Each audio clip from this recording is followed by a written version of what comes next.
Single bus fares will stay capped at £2 until the end of October after the government extended its travel scheme. Yeah, this cap applies to more than 130 bus operators in England. Doesn't apply in London.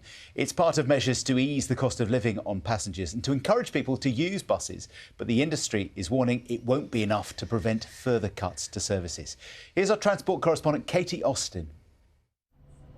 Millions of people rely on buses to get to work, go to the shops or see family and friends. But Britain's bus network has been shrinking for years and the pandemic dealt another blow. With passenger numbers falling, some routes have been cut or made less frequent.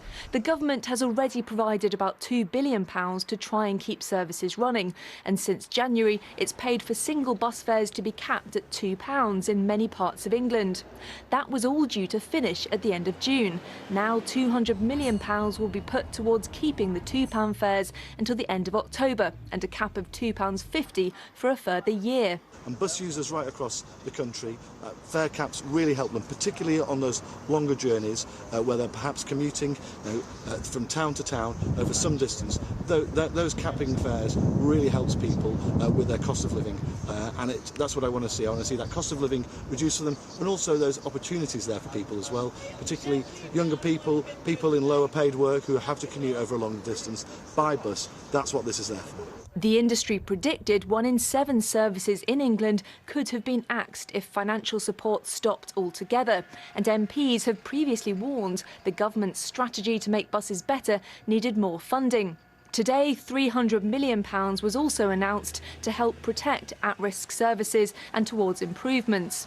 The industry said this would not save every route from closure. We've been very clear with the government that it would cost around about £250 million a year to protect the level of service that is currently operated across the country at the moment. Government has accepted our evidence, but they've chosen not to deliver quite that level of funding.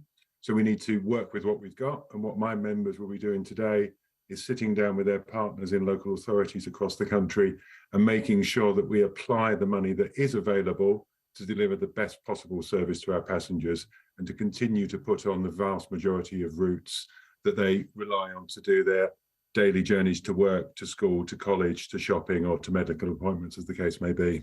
Operators say rising costs combined with fewer people using buses present big challenges, but this gives them more confidence about the journey ahead. Katie Austin, BBC News.